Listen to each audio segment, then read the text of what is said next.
नमस्कार, मैं हूं पूजा सिंह। स्वागत है आप सभी का आपके अपने चैनल पर। दोस्तों, इस वक्त उत्तर प्रदेश में एक तरीके का घमासान सा मचा हुआ है। घमासान आप इस तरीके से कह सकते हैं कि एक बेचैनी का माहौल देखा जा रहा है। कुछ खलबली सी मची हुई है। ऐसा लगता है कि जैसे कुछ बड़ा होने वाला है। कुछ इतनी बेचैनी का माहौल बहुत दिनों बाद भारतीय जनता पार्टी में देखने को मिल रहा है, इस तरीके से उत्तर प्रदेश में। जैसा कि आप लोगों को पता है कि उत्तर प्रदेश में 10 सीटों पर उपचुनाव होने हैं। अब उपचुनाव से पहले एक ऐसा फरमान जारी कर देना जो सीधे चोट करता है उस जगह पर जो हमारे देश के बहुत सारे लोगों की, मतलब एक बड़ी संख्या है उनकी दुखती रग है। ऐसी जगह पर चोट करना ये सरकार की रणनीति का ही हिस्सा मुझे लगता है, क्योंकि कारण है उसका। उत्तर प्रदेश में लोकसभा चुनाव में जो शिकस्त भारतीय जनता पार्टी को मिली, इतनी बड़ी संख्या में सीटों का हाथ से निकल जाना, इतनी बड़ी संख्या में सीटों का हार जाना, उस पर जो जीत हुई है उसमें मार्जिन बहुत कम रह जाना, खुद प्रधानमंत्री नरेंद्र मोदी का वाराणसी से बस धक धक धुक धुक करते हुए ही जीत पाना बमुश्किल।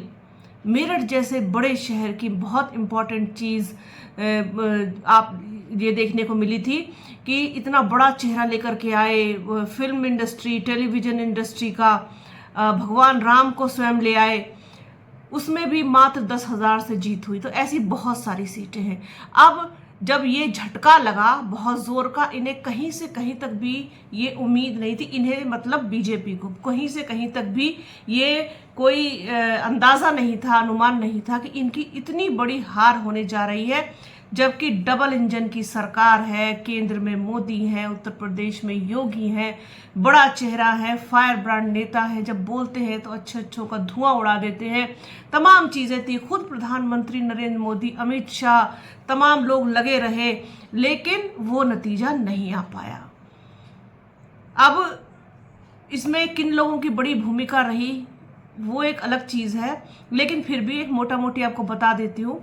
मुझे जो सूचना मिली या मैंने जो आकलन निकाला, उसमें मुझे सबसे बड़ी जो इनकी हाथ से जो चीज़ें गई हैं, जो इनको इतना बड़ा झटका लगा, उसमें बड़ी भूमिका बेरोजगार युवाओं की रही। उन्होंने बहुत बड़ा झटका दिया। दूसरा, जो संविधान को लेकर के तरह तरह की बातें कही गई, तरह तरह की बातें चलाई गई, बदलना से लेकर के, छेड़छाड़ से लेकर के, फेरबदल से लेकर के, सब कुछ, वो इनको तगड़ा झटका दे गया। अब प्रधानमंत्री जी उस बीच में मंगलसूत्र, मुसलमान और तमाम चीज़ें, वो भैंस और ज़मीन और संपत्ति, तमाम चीज़ें लेकर के आए, लेकिन जादू नहीं चल पाया। अब इन्होंने सोचा कुछ तो ऐसा करना चाहिए जिससे ये जो 10 सीटें हैं कम से कम इन्हें वापस झटका जा सके, इन पर काबिज हुआ जा सके और विपक्ष को रोका जा सके। तो ऐसा क्या किया जाए? इसी वजह से ये उत्तर प्रदेश में कांवड़ यात्रा के बहाने जो दांव चलने की इन्होंने कोशिश की है, दरअसल भारतीय जनता पार्टी के पास सिर्फ और सिर्फ यही एक रणनीति है, यही एक, वो कहना चाहिए कि दांव है जिसे ये चल करके हर बार सत्ता हथियाते आए हैं। पर मुझे लगता है कि जो काठ की हांडी होती है वो बार बार नहीं चढ़ती, वो एक या दो बार, इनकी 2 बार चढ़ गई, वैसे तो एक ही बार चढ़ती है। ये इन्होंने सोचा कि ये बहुत मजबूत दांव है हमारा कि हम मुसलमानों पर चोट करें, इससे हिंदू खुश होगा, एक मैसेज जाएगा कि जो अब्दुल की चूड़ी को टाइट करने का, कसने का संकल्प लेकर के हम आए थे, हम उस संकल्प से अभी भटके नहीं हैं। इनको शायद ये गलत फहमी हो रही होगी कि जो हमारा वोटर है, जो इनका इतनी बड़ी संख्या में इनका दीवाना है, जो इनका भक्त है, वो नाराज कैसे हो गया। क्या अब्दुल की चूड़ी टाइट होने में कुछ कसर रह गई है? ये मैसेज शायद जा रहा है लोगों में कि ये अब अब्दुल के प्रति नर्म हो गए हैं और ये अब उतने सख्त नहीं रहे। क्योंकि आप लोगों ने सुना होगा कि वाराणसी में जब प्रधानमंत्री नरेंद्र मोदी ने इंटरव्यू दिया था अपना गोदी मीडिया को, तब उन्होंने ये बात साफ तौर पे कही थी कि मैं मुसलमानों को भी उतना ही चाहता हूँ जितना हिंदुओं को चाहता हूँ, और मेरे यहाँ तो ईद पर खाना आता था, ऐसा होता था, वैसा होता। वो तो उनकी बातें आपको पता है सब किस तरीके की होती हैं। तो ये शायद मैसेज चला गया लोगों में कि ये तो भाई अब्दुल के प्रति नरम हो रहे हैं, अब अब्दुल के प्रति गर्म होना ज़रूरी है। तो ये इन्होंने कांवड़ यात्रा के दौरान आप नेम प्लेट लगाएंगे, नाम बताएंगे, अपनी पहचान बताएंगे। उसके बाद पहले शुरुआत कांवड़ मार्ग से की, फिर पूरे प्रदेश में आ गए कि पूरे प्रदेश में ऐसा होगा, और जो इनके सो कॉल्ड भक्त हैं वो इनकी बड़ी वाहवाही करते हुए दिखाई दे रहे हैं। कुछ कांवड़िए भी कैमरे पर बोलते हुए सुनाई दिए कि बहुत ही अच्छा फैसला है, स्वागत योग्य फैसला है, ऐसा ही होना चाहिए, वैसा होना चाहिए।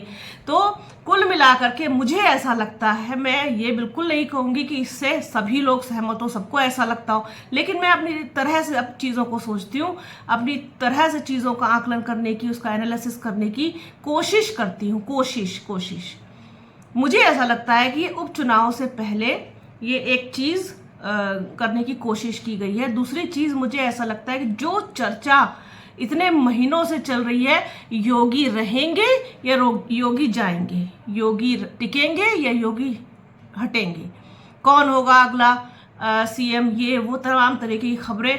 तो हो सकता है कि उत्तर प्रदेश सरकार एक बड़ा मैसेज देने की कोशिश कर रही हो केंद्र के प्रति कि देखो, ये अगर हमसे खेलोगे, ज़्यादा खेलोगे तो फिर इसी तरीके से उलझाएंगे भी। हालांकि इसकी चौतरफा निंदा भी हो रही है और मामला कोर्ट तक भी पहुंच गया है कि अब ये फैसला योगी का बरकरार रहेगा या फिर इसको हटाया जाएगा, इसको वापस लिया जाएगा। ये सब कुछ तो आने वाले समय में पता चलेगा। लेकिन इनके पास, इनकी झोली में अपने चुनावी रण को जीतने के लिए हिंदू मुस्लिम के अलावा कुछ भी नहीं है। हाथ खाली है, झोली खाली है। जो तर्कश होता है उसमें जितने तीर हैं वो सिर्फ और सिर्फ हिंदू मुस्लिम पर आधारित बस इनके पास है, क्योंकि इनके पास अपना बताने के लिए, गिनाने के लिए उपलब्धियां, ये सब कुछ नहीं है। बजट भी आने वाला है, अब आप देखिएगा किस तरीके की चोट लगेगी। अब जिस तरीके से एटीएम पर अगर आप अदर बैंक से के एटीएम से पैसे निकालते हैं तो पहले 3 ट्रांजैक्शंस फ्री हुआ करते थे, आज मैंने पैसे निकाले 24 रुपये कटे हैं। इस तरीके से तमाम लोगों के कट रहे होंगे, किसी को कुछ नहीं पता, न लेना न देना, अच्छी खासी तरीके से आपको लूटा जा रहा है और आप बेहोश बेसुध आप भजन करते रहिए। आपको जिन कामों पर लगा दिया गया उन कामों पर आप लगे रहिए, क्योंकि अब्दुल की चूड़ी टाइट करने से ज़्यादा इम्पॉर्टेंट काम इस देश में नहीं है, वही इनकी उपलब्धि है, वही ये लोगों को गिनाना और बताना जानते हैं और यही वो करना चाहते हैं। तो उपचुनाव से पहले इस तरीके का आदेश, इस तरीके का फरमान इसी तरफ इशारा करता है कि एक मैसेज अपने वोटर्स में देना चाहते हैं कि हम अपने संकल्प से हटे नहीं हैं, अभी भी हम वहीं पर टिके हुए हैं। तो आप हम पर विश्वास बनाए रखिए, बरकरार रखिए इस तरीके से।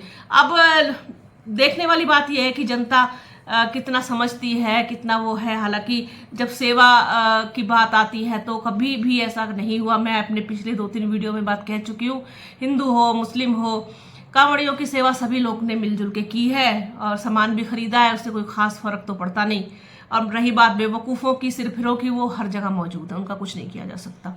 तो ये है कि ये दांव चलने की कोशिश की है, ये वही पुराना दांव एक बार फिर से आजमाने की कोशिश की है योगी सरकार ने, भारतीय जनता पार्टी ने। देखते हैं ये दांव इनका कितना कामयाब होता है, आगे आने वाले उपचुनाव पर कितना असर डालता है, कितना बड़ा मैसेज देने का, मैसेज छोड़ने का काम करता है, वो तो समय बताएगा। तो बने रहिए हमारे चैनल के साथ, हमारे चैनल को लाइक कीजिए, शेयर कीजिए, सब्सक्राइब कीजिए, बेल आइकन जरूर दबाइएगा। अपना और अपनों का बहुत ख्याल रखिए।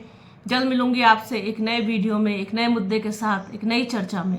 तब तक के लिए जय हिंद।